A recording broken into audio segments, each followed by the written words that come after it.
بسم اللہ الرحمن الرحیم۔ آب تطہیر سے جس میں پودے جمے، اس ریاض نجابت پہ لاکھوں سلام۔ محبت اور بغض کا فیصلہ یہ تو ازل سے ہو چکا ہے۔ بخاری شریف کتاب بدء الخلق کے اندر یہ بیان موجود ہے کہ رسول کریم صلی اللہ علیہ وسلم نے فرمایا کہ الارواح جنود مجندہ، کہ بدن بنانے سے پہلے اللہ رب العالمین نے روحوں کی تخلیق فرمائی تھی، اور روحیں باہم ایک چڑیوں کا جس طرح جھنڈ ہوتا ہے ڈاکٹر صاحب، آپس میں ایک دوسرے کے ساتھ شامل ہو کر اڑتی ہیں، تو فرمایا الارواح جنود مجندہ، روحیں آپس میں ایک جھنڈ کے مانند تھی۔ فما تعارف منها ائتلفا وما تناکر منها اختلفا، جو روحیں وہاں جس سے مانوس تھی تو یہاں محبت کر بیٹھی، جو روحیں وہاں جس سے اجنبی تھی تو یہاں کتابیں کھلی ہوئی ہیں لیکن پھر بھی بغض سامنے آیا۔ تو یہ مسئلہ کتابوں کا مطالعے کا نہیں ہے، یہ ازل سے مسئلے ہو چکے ہیں، اس کو رسول اللہ صلی اللہ علیہ وسلم نے بیان فرمایا۔ یہ ہے، اب آپ دیکھیے کہ جس طرح کہ حضرت علامہ صاحب فاروق اعظم رضی اللہ تعالیٰ عنہ کا ذکر مبارک بیان فرما رہے تھے، سیدنا ابو بکر صدیق رضی اللہ تعالیٰ عنہ کو آپ دیکھیں کہ عصر کی نماز پڑھا کر جب اپنے مسجد سے نکلے تو سامنے دیکھا کہ امام حسن کھیل رہے ہیں، تو آپ ذرا اس کیفیت کو دیکھیں۔ میں تنقید کے لیے نہیں، نقد کے لیے نہیں، ایسی بات کو صرف سمجھانے کے لیے عرض کرتا ہوں۔ ہمارے علاقے میں اگر کوئی کونسلر بھی جیت جائے تو پہلے وہ اور انداز میں ملتا ہے، اب اور انداز میں ملتا ہے، یعنی مزاحن کہہ رہا ہوں میں، لیکن جو مصلی رسول کا وارث ہو، جو امیر المومنین ہو، سرکار کا محبوب ہو، اولو الفضل ہو، اتقا ہو، اور جس کے بارے میں ممبروں پر یہ بات کی جا رہی ہے کہ افضل البشر بعد الانبیاء ابو بکر صدیق، اور جو جنت میں ہر دروازے سے داخل ہوگا، جنت میں ہر دروازے سے داخل ہوگا۔ آپ مرتبہ اور مقام دیکھیے کہ سرکار امام حسن انہوں نے ہمیں بتایا کہ نسبت والوں سے تکبر نہ کرو۔ نسبت والوں سے، امام غزالی نے ایک بڑی پیاری بات لکھی ہے ڈاکٹر صاحب احیاء العلوم کے اندر، کہ تکبر جس طرح حدیث پاک کے اندر آتا ہے کہ تکبر جو ہے، کبر جو ہے، یہ نیکیوں کو ختم کر دیتا ہے۔ سرکار امام غزالی سے کسی نے پوچھا کہ کیونکہ یہ فلسفی ہیں، فلسفہ اخلاق بیان کرتے تو اتنی ان سے زیادہ باریک بات کوئی نہیں کر سکتا، تو ان سے پوچھا کہ تکبر دل میں آئے پتہ کیسے چلے گا؟ فرمایا پہلے یہ تکبر کی ہلکی دمک جو دل کے اندر پیدا ہوتی، جس میں تمہیں یوں سمجھو کہ الارم بج گیا، اور اس وقت بندہ باقاعدہ طور پر مستعد ہوتا ہے کمر کس کے پھر اپنے آپ کو روکے، تو فرمایا جب تمہارا دل اپنے اسلاف اور اپنے محسنین کے یاد سے، ان کی تعریف سے جب تمہارا دل بیزار ہو رہا ہو تو سمجھ جا تکبر آ چکا ہے۔ بھائی کیا بات کہہ دی، واہ واہ، تکبر آ چکا ہے۔ اب آپ دیکھیں کبر برابری کو کہتے ہیں، اور جہاں برابری ہوتی وہاں محبت نہیں ہوتی، بلکہ اس سے تھوڑا اونچے والے مقام، جہاں ہمارے جیسا محبت کی جو بات کرتے ہیں تو محبت ہی غلامی سے آتی۔ جب آپ نے پہلے ہی اپنے مطالعے کو، اپنے تحقیق کو، اپنے تفقع کو، اپنے معاملات کو، اپنے خود ساختہ زہد کو جب پہلے ہی آپ نے سمجھ لیا کہ یہی ذریعہ نجات ہے، ان کی کوئی ضرورت نہیں ہے، تو حضرت انس بن مالک کہتے ہیں کہ جب سرکار نے اس سے کہا تھا متسا یا رسول اللہ، جس پوچھنے والے نے پوچھا تھا کہ یا رسول اللہ قیامت کب آئے گی، تو آقا نے فرمایا تھا قیامت تو اپنی جگہ پر آئے گی، ما عددت لہا، تو نے قیامت کے لیے کیا تیاری کی ہے؟ انہوں نے کہا یہ ولا صلاۃ ولا حج ولا زکات ولا صدقۃ، نہ حج ہے، نہ نماز ہے، نہ زکات ہے، یا کچھ ہے۔ اس کا مطلب کیا وہ بے نمازی تھے معاذ اللہ؟ نہیں، وہ صحابی رسول تھے۔ کہنا یہ چاہتے ہیں کہ حضور اپنے اعمال پر مجھے بھروسہ نہیں، لیکن جس وجہ سے میں پوچھ رہا ہوں وہ یہ کہ انی احب اللہ ورسول، میں اللہ سے محبت کرتا ہوں اور اس کے رسول سے محبت کرتا ہوں۔ حضرت انس بن مالک کہتے ہیں کہ اسلام لانے کے بعد یہ جو جملہ مجھے بہت زیادہ متاثر کر گیا، فما فرحنا، فرمایا جس میں مجھے بہت زیادہ خوشی وہ یہ جملہ یہ تھا، انت ما من احببت، جو حضور نے فرمایا کہ جو جس سے محبت کرے گا وہ اسی کے ساتھ ہوگا۔ جب تو یہ مجھ سے کہہ رہا ہے کہ تو اللہ اس کے رسول سے محبت کرتا ہے تو جا تو اسی کے ساتھ ہوگا جس سے تو محبت کرتا ہے۔ تو حضرت انس کہتے ہیں کہ جملہ سننے کے بعد میں حضور کے پاس گیا اور میں نے پوچھا حضور، یعنی مرادی معنی، اس کا مانوی معنی، روایت بالمعنی، انہوں نے پوچھا ہوگا کہ حضور یہ ان کے ساتھ ہی خاص ہے یا سب کے لیے ہے؟ تو سرکار نے یہی فرمایا کہ انت ما من احببت، جو جس سے محبت کرے گا وہ ان کے ساتھ ہوگا۔ تو فرمایا کہ پھر انی احب النبی و ابا بکر و عمر، میں آپ سے پیار کرتا ہوں، ابو بکر سے پیار کرتا ہوں اور عمر سے پیار کرتا ہوں، اور میں اس بات کا مکمل اعتراف کرتا ہوں کہ میں عمل میں، تقوی میں آپ جیسا نہیں ہوں، لیکن محبت آپ سے کرتا ہوں تو اس نسبت میں زور آپ کے ساتھ رہوں گا۔ تو تکبر جو ہے وہ کبھی محبت اور احترام کو پیدا نہیں کرتا۔ آپ اپنی والدہ کا ادب کیوں کرتے ہیں؟ کیونکہ تکبر نہیں ہے۔ آپ اپنے والد صاحب کا ادب کیوں کرتے ہیں؟ صحیح بات، جب برابری آ جائے اور آپ اپنے دوست یار کے ساتھ یا جس کو خدا نہ کرے کوئی کسی کو کم سمجھ رہا ہو تو اس سے ادب تو سرزد نہیں ہوتا. یہ ادب سرزد جب ہوتا ہے کہ جب آپ ان کو بزرگ یقین کرتے ہیں. ایک بات، سیدنا ابو بکر صدیق رضی اللہ تعالیٰ نے جب حضرت امام حسن کو دیکھا تو آپ دیکھیں فضیلت ترتیب خلافت کے ساتھ ہے. امام حسن مجتبی رضی اللہ تعالیٰ عنہ وردہ عنہ کھیل رہے ہیں، حضرت ابو بکر آگے بڑھے اور آپ نے حضرت امام حسن کو اٹھا کر اپنے کندھے پر بٹھا لیا. میں ڈاکٹر صاحب سے یہ کہتا ہوں، آپ چشم تصور میں سوچئے کہ جب کندھے پر بٹھایا ہوگا تو کتنے جھکے ہوں گے. اوئے ہوئے ہوئے، واہ واہ واہ واہ واہ واہ واہ واہ واہ، تھوڑا سا بھائی واہ واہ واہ واہ، بھائی واہ واہ واہ واہ واہ واہ واہ، کیا بات. اب آپ دیکھیں جب بیٹھے ہوں گے تو جھکے ہوں گے، تھوڑا سا امامہ بھی ہل گیا ہوگا، اٹھانے میں تھوڑا زور بھی لگا ہوگا، ان کے پاؤں پر لگی ہوئی خاک. ہائے ہائے ہائے ہائے ہائے، بھائی کیا منظر کشی فرما رہے ہیں. بھائی واہ بھائی واہ، وہ کپڑے سے لگی ہوگی، کان میں آواز آتی علی کا بیٹا ہے. اللہ اکبر اللہ اکبر اللہ اکبر. یہ کیا تبصرہ کر رہا ہے مظفر شاہ؟ تمہیں نہیں پتا یہ علی کے بیٹے؟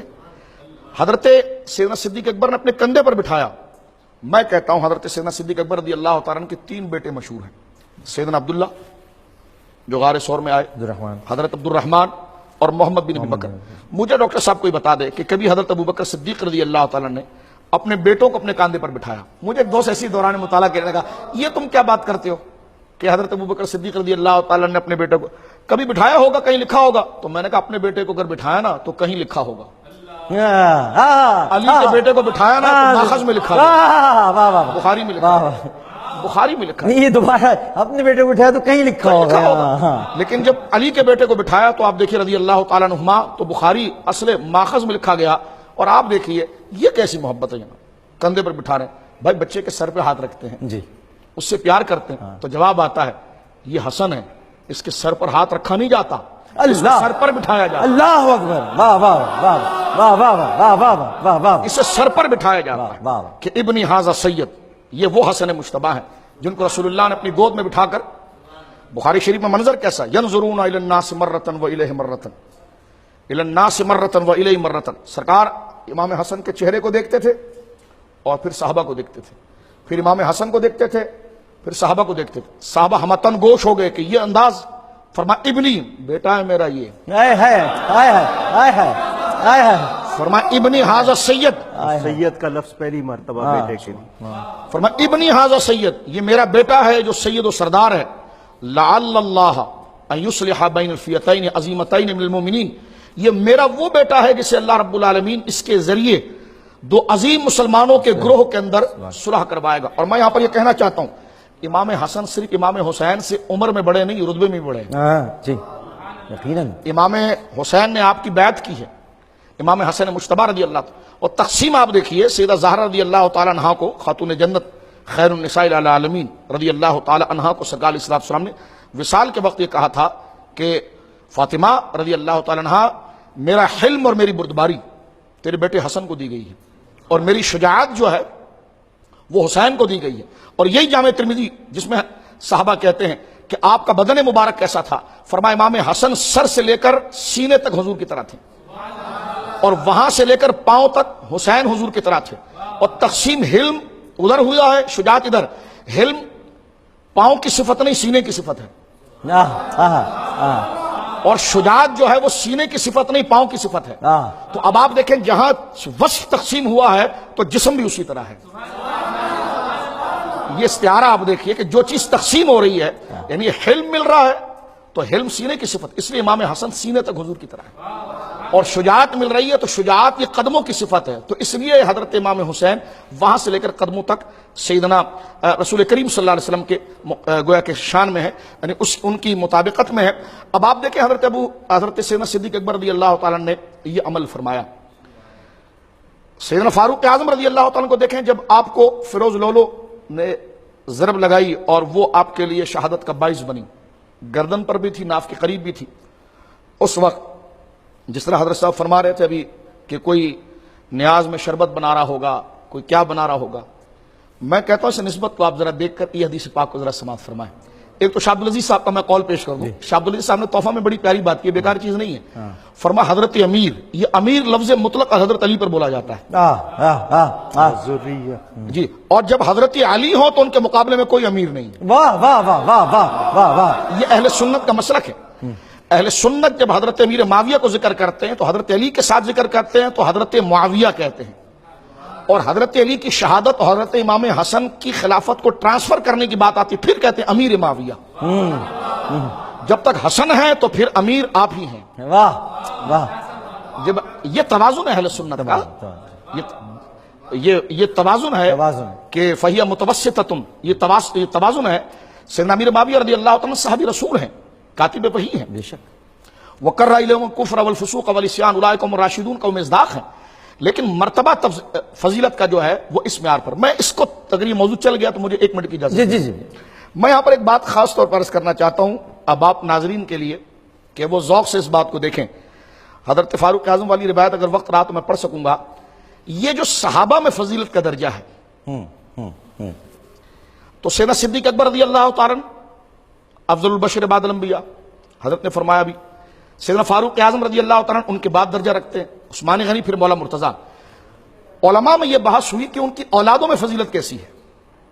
یہ تو صحابہ میں فضیلت ہوگی نا, لیکن ان کی اولادوں میں اگر ہم فضیلت دیں گے تو کیا یہ جس طرح صحابہ میں فضیلت رہی ہے تو حضرت ابوبکر کے بیٹے سارے صحابہ کی اولادوں میں افضل, حضرت عمر کے بیٹے پھر اپنے بعد والے صحابہ کی اولادوں میں افضل, کیا ایسا ہے؟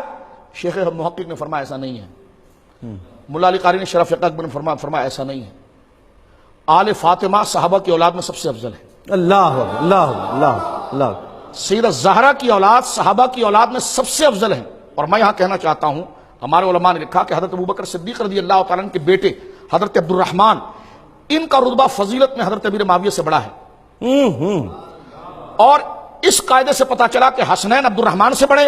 اللہ اللہ. ارے بھائی تم یزید کو امام حسین کے برابر لا رہے ہو. ہائے ہائے ہائے ہائے ہائے ہائے ہائے. سیدنا امیر معاویہ, دیکھیں یزید کی جب خرافات بیان کی جاتی ہے, یزید کا جب فسق بیان کیا جاتا تو یہ متعدی نہیں ہے. یعنی اگر کنعان کا رد کیا جائے تو حضرت نوح مراد نہیں ہوتے. ہاں بالکل صحیح بات. یزید کے فسق کو بیان کیا جائے تو وہاں حضرت امیر معاویہ رضی اللہ عنہ مراد نہیں ہوتے. بالکل نہیں. یہ اس کے اپنا ایک زوم ہے, لیکن قاعدہ یہ ہے. لیکن میں یہ بتانا چاہتا ہوں کہ فضیلت ہے, رسولوں میں فضیلت ہے. تلک رسول بالکل. بھائی لا نفرق بین احد من رسول, ایک رسول کو مانو اس کا انکار کرو, یہ جائز نہیں. لیکن جب سب رسولوں کو مان گئے, 14 بزرگ صحابہ. جی بالکل سنائی. اب آپ دیکھیے کہ جب سب رسولوں کو مان گئے تو قرآن نے کہا کہ من کلم اللہ ورفع بعض درجات, کہ ہم نے بعض کو بعض پر فضیلت دی, کچھ سے کلام کیا, کچھ کے درجے کو ہم نے ان پر بڑھایا. حضرت عبد الرحمن سے بڑا رتبہ حسنین کریمین کا ہے, دونوں کا. اور حضرت عبد الرحمن فضیلت رکھتے ہیں سیدنا امیر معاویہ کے اوپر. تم یزید کو لا رہے ہو امام حسین کے برابر, اور دو کہہ رہے ہیں دو شہزادوں کی لڑائی ہے. حضرت امیر معاویہ رضی اللہ تعالیٰ, یہ بات میں دل خراش کہہ رہا ہوں, یزید کو ان کا بیٹا بھی نہیں کہنا چاہیے, لیکن میں کہنا چاہ رہا ہوں کہ حضرت امیر معاویہ صحابیت کا شرف رکھ کر بھی امام حسین سے فضیلت میں بڑے نہیں. اور اس وجہ سے بھی کہ ایک تو فتح مکہ کے بعد بھی مان لیا, بدری بھی نہیں ہے وہ. لیکن وَكُلًّا وَعَدَ اللَّهُ الْحُسْنَىٰ, جو فتح مکہ کے بعد ایمان لائے, یہ جو پہلے لائے, دونوں مخلصین ہیں, صحابی ہیں. لیکن مجھے آپ افضلیت کی بات کریں. جی ہاں, یہ میں بتا, یہ ان لوگوں کے لیے کہ جو یزید کو اٹھا کر امام حسین کے برابر, امام حسین صحابی ہیں. اور جس طرح حضرت نے فرمایا 14 نجیب صحابیوں میں سے اس وقت رہا تو میں اس طرف آؤں گا, حضرت حسین صحابی ہیں. اس پر آپ ذرا تحقیق پڑھیے. یہ ہمارے وہاں علم مصطلحات میں بحث ہوئی کہ بچہ صحابی ہو سکتا ہے, یہ بحث ہوئی کہ بچہ صحابی ہو سکتا ہے. علماء نے اقوال نے صحابی ہونے کے لیے 18 سال عمر چاہیے. یہ تدریب الراوی دیکھیں امام سیوطی کی, یہ فتح المغیث دیکھیں آپ, یہ فن کی ساری کتابیں دیکھیں مصطلحات کی, کہ بھائی جو صحابی ہے, مانا کہ وہ حضور کے دور میں ایمان لایا تو اس کی عمر کی کوئی شرط ہے. مثال کے طور پر یوں سمجھیے آپ, اگر کوئی بچہ ہو اور وہ کہے میں ڈاکٹر عامر لیاقت صاحب کا دوست ہوں, ساتھی ہوں, تو لوگ کہتے ہیں بھائی اس میں ڈاکٹر صاحب کی کوئی عزت تھوڑی ہے. کوئی بھائی بڑی عمر کا ہو, پڑھا لکھا ہو, سمجھدار ہو, اعلیٰ ہو, وہ کہے میں ڈاکٹر عامر لیاقت صاحب کا دوست ہوں, تو بات سمجھ میں آتی. تو وہ یہ قرینہ یہاں پر کھڑا کرتے ہیں, وہ کہتے ہیں بچے کو صحابی کیسا کہیں گے. بڑی اہم بات کریں آپ. یہ قاعدہ چلا. علماء نے اس کو رد کیا, فرمایا صحابیت صرف تعلیم کا نہیں بلکہ خود حضور کے دیدار کا شرف بھی ہے. اللہ اللہ اکبر, اللہ اکبر. یس, اور بچہ صحابی ہو سکتا ہے. آپ پڑھ کر دیکھیے, صرف حسنین کی صحابیت کو ثابت کرنے کے لیے محدثین نے ساری بحث کی ہے. اللہ اکبر، اللہ اکبر. صرف حسنین کی صحابیت کو ثابت کرنے کے لیے سب کی بحث کی ہے. اور لیکن اگر تعلیم کی بھی آپ بات کریں تو جامع ترمذی اٹھا کر دیکھیں. جامع ترمذی میں موجود ہے، رسول کریم صلی اللہ علیہ وسلم فرمایا، حضرت مولا مرتضیٰ اس کے راوی ہیں، کہ پچھلے انبیاء کو اللہ رب العالمین نے کسی کو ایک نجیب عطا فرمایا، کسی کو 2 عطا فرمائے جو ان کے خاص معاون تھے اور ان کی جماعت میں سب سے بزرگ و برتر تھے. سرکار نے فرمایا مجھے 14 عطا فرمائے ہیں. 14 میں خلفاء راشدین ہیں، جی. حضرت ابوبکر، حضرت عمر، حضرت عثمان، حضرت علی موجود ہیں. اور پھر سرکار نے فرمایا میرا حسن بھی، میرا حسین بھی ہے. آپ اندازہ لگائیے، بہت بڑی بات ہے. حضرت شیخ محقق نے یہاں پر لکھا، شاہ عبد الحق مودودی سے دہلوی لکھتے ہیں یہ 14 وہ ہیں جو جماعت صحابہ میں سب سے اونچے ہیں. اللہ اللہ اللہ اللہ اللہ. جماعت صحابہ میں سب سے اونچے. لیکن میں پھر آپ کو یہاں پر روک کر ایک بات کرنا چاہتا ہوں. سیدنا صدیق اکبر تو مکمل توجہ کے ساتھ حضور کو دیکھ کر علم حاصل کر رہے ہیں نا، واہ واہ واہ واہ. تو وہ نجیب ہیں. جی. فاروق اعظم حاصل کر رہے ہیں. جی. حسنین تو صف میں کھیل رہے ہیں. ہاں. آئے ہائے ہائے آئے ہائے ہائے آئے ہائے ہائے. ان کو نجیب رکھا گیا، ان کو نجیب رکھا گیا. تو آپ ان کی اس تخلیق کو دیکھیے، ان کی اس تربیت کو دیکھیے، ان کے اس ماحول کو دیکھیے. وقت ہے تو ایک روایت میں وہ بھی آپ بتا رہے تھے، وہ بھی رہ گئی تھی. سیدنا ابو فاروق بلو فیروز کی. جی. سیدنا فاروق اعظم کو جب زخم لگا تو آپ نے فوراً ایک شورا طلب کی، شورا بنا دی. ہاں. حضرت مولا مرتضیٰ، جی. سیدنا عثمان غنی ذو النورین، حضرت ابو ذر غفار، حضرت سیدنا زبیر بن عوام، جی. حضور سیدنا طلحہ بن عبید اللہ، حضرت سعد بن وقاص اور حضرت عبد الرحمن بن بن عوف. عوف رضی اللہ. یہ 6 رکنی شورا بنائی کہ بھائی یہ میرے بعد خلیفہ کو متعین کرے گی اور ان 6 کے اندر سے کوئی ایک ہوگا. ہماری ماں سیدہ ام المومنین سیدہ حفصہ رضی اللہ تعالیٰ عنہا. اب آپ دیکھیں یہاں بھی کیا نسبت ہے. حضرت عمر کی کنیت ابو حفص ہے. جی. آپ کی بھی ماشاءاللہ ابو حفص ہے. بس اللہ رب العالمین ان کی خیرات عطا فرمائے. ابو حفص ہے. آپ کے لڑکے بھی ہیں. جس کا لڑکا ہو تو کنیت تو لڑکوں پر رکھتا ہے، فخر کی بات ہوتی ہے. بیٹیوں پر کوئی کنیت رکھتا ہے؟ حضرت فاروق اعظم کے کتنے بیٹے ہیں لیکن کنیت آپ نے بیٹی پر رکھی، تو یہ نسبت والے لوگ. واہ واہ واہ واہ. یہ مزاج ہندوستان پاکستان کا نہیں، عرب کا ہے. یہ مزاج عرب ہے کہ نسبت کو لیتے ہیں کہ میرے بیٹے سارے ایک طرف، جو نسبت مجھے میری بیٹی سے ملی. تو اس لیے آپ نے نسبت مبارک اپنی ابو حفص لکھی ہے. سیدہ حفصہ آئی کہنے لگی کہ ابا حضور بات یہ ہے کہ آپ نے یہ کابینہ بہت چھوٹی بنائی ہے. کچھ لوگ یہ بات کرتے ہیں کہ بھائی ان میں کچھ اور کو بھی شامل کریں آپ. سیدنا فاروق اعظم رضی اللہ تعالیٰ عنہ وارضاہ عنہ نے ٹیک لی اور فرمایا بیٹی میں نے جن 6 کو متعین کیا، جم الجوامع میں امام سیوطی نے لکھی اور سند حسن کے ساتھ اس کو لکھا ہے کہ اس کی روایت جو ہے کہ حسن علامہ ابن حجر نے اس کی تحسین بھی فرمائی ہے. فرمایا میں نے جن 6 کو متعین کیا ہے روئے زمین پر ان کا کوئی ہم پلہ نہیں ہے. واہ. کوئی 7واں بتا دو یہ ان کے ساتھ بیٹھ سکے. واہ واہ واہ واہ واہ. فرمایا اس پلے کے جو لوگ ہیں، فرمایا سنو بیٹی میں ان 6 کے لیے خود مرفوع راوی ہوں. فرمایا پہلے علی ہے نا، میں نے حضور سے خود سنا ہے کہ سرکار نے فرمایا علی دنیا و آخرت میں میرا بھائی ہے. فرمایا یہ فضیلت کسی کے لیے لے آؤ. فرمایا دوسرے عثمان ہے نا. فرمایا عثمان وہ ہے کہ حضور نے فرمایا یہ ظلمن شہید کیا جائے گا اور اس کے جنازے کے اندر آسمان سے فرشتے آئیں گے. حضرت طلحہ کی فضیلت بیان کی. فرمایا سعد بن وقاص کہاں؟ فرمایا دنیا یہ کہتی ہے کہ میرے ماں باپ آپ پر قربان ہو یا رسول اللہ نے کہا یہ سعد وہ ہیں جو سرکار کے رشتے میں ماموں بھی ہیں، سیدہ آمنہ کے بھائی بھی لگتے ہیں. تو فرمایا سرکار نے یہ فرمایا کہ اے سعد تجھ پر میرے ماں باپ قربان ہو. فرمایا دیکھیں 5ویں کون ہے؟ زبیر بن عوام رضی اللہ، سرکار کی پھوپھی کے بیٹے، حضرت عبداللہ بن زبیر کے والد گرامی.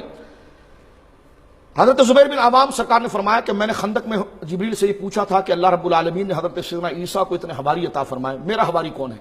تو جبریل نے رب کی جانب سے آ کر یہ عرض کی سرکار کے بارگاہ میں کہ زبیر بن عوام آپ کے حواری ہیں. اور فرمایا بیٹا عبد الرحمن تو پھر ہے ہی کچھ اور. ہائے ہائے ہائے. کبا حضور وہ کون ہے؟ فرمایا عبد الرحمن تو ایسا نسبت والا ہے کہ ایک دن سرکار علیہ الصلوۃ والسلام دروازے پر آئے، کہنے لگے حسنین رو رہے ہیں اور بھوک لگی ہے. عمر تمہارے پاس کچھ ہے؟ کہنے لگے میں جوتا پہننے لگا اس سے پہلے عبد الرحمن اپنے گھر بھاگا. بیگم سے کہا کچھ ہے؟ کیونکہ سرکار کو جس حالت میں نے دیکھا ہے، جس انداز میں دیکھا ایسا پہلے نہیں دیکھا. کچھ ہے؟ کہنے لگے ہاں کچھ تھوڑا سا آٹا ہے. فرمایا روٹی بناؤ جلدی. 2 پراٹھے بنائے گئے گھی کے ساتھ گرم گرم لا کر حضور کی خدمت میں پیش کیے کہ حضور حسنین کے لیے. سرکار علیہ الصلوۃ والسلام اب دیکھیں حضرت فرماتے شربت بناتے ہیں، نیازیں کرتے ہیں. اب آپ اس کی اصل آپ دیکھیں. سرکار علیہ الصلوۃ والسلام نے جیسے ہی جو ہے وہ اندر دیا، حسنین نے کھایا. جب امام حسن امام حسین نے کھانا شروع کیا وہ خوش ہوئے، ان کو دیکھ کر سیدہ زہرا خوش ہوئی. سرکار ان تینوں کو دیکھ کر خوش ہوئے. دروازے پر آ کر کہنے لگے عبد الرحمن ذرا ادھر آؤ. ہائے ہائے ہائے ہائے ہائے ہائے. فرمایا گرم روٹی لے آیا تو. فرمایا حضور بس اتنا آٹا تھا، بیگم کو میں نے کہا. فرما گرم لایا، تجھے پتا ہے حسنین کتنے خوش ہوئے. کفاک اللہ امر دنیا، عبد الرحمن خدا تیری دنیا کو خیر سے گزارے. وہ اما الاخرہ فانا لہ ضامن، فرمایا ان 2 پراٹوں کے عوض قیامت کے دن جنت مجھ سے لے لینا. تو یہ وہ مرتبہ اور مقام اس گھرانے کا ہے. یہ شرف و مقام ہے کہ آب تطہیر سے جس میں پودے جمے، اس ریاض نجابت پہ لاکھوں سلام. فاروقیوں میں آپ دیکھیں سرکار شیخ احمد سرہندی، سرکار مجدد الفسانی فاروقی ہیں. یہ سلسلہ نقشبندیہ میں میرے آقا شیخ الاسلام خواجہ باقی باللہ سے فیض لیتے ہیں، لیکن سلسلہ چشتیہ میں اپنے والد صاحب سے فیض لیتے ہیں. یہ عشق فاروق اعظم کی اولادوں کے اندر آپ دیکھیں گے. فاروق اعظم رضی اللہ تعالیٰ عنہ کی اولاد شیخ احمد سرہندی، ہند میں وہ سرمایہ ملت کا نگہبان، اللہ نے جس کو کیا بر وقت خبردار. سرکار مجدد پاک نے اپنے والد گرامی حضور سیدنا شیخ المشائخ سیدی عبدالاحد رضی اللہ تعالیٰ سے پوچھا کہ ابا حضور، یعنی بالکل ان کے وصال کا وقت قریب تھا، فرمایا میں دیکھتا ہوں آپ اٹھتے ہیں چلتے ہیں اہل بیت کا ذکر، اہل بیت کا ذکر، اہل بیت کا ذکر. فاروقی ہیں. فرمایا ابا حضور یہ آپ اتنا کثرت سے اہل بیت کا ذکر کیوں کرتے ہیں؟ تو بیٹے کا کاندھا پڑھ کے فرمایا بیٹا، چشتی سلسلے میں بیٹے آپ سے مرید اور خلیفہ ہے. فرمایا مجھ پر متواتر مکاشفات ہوئے ہیں اور کہا گیا ہے کہ اگر ایمان پر مرنا ہے تو اہل بیت کا ذکر کرتا رہے.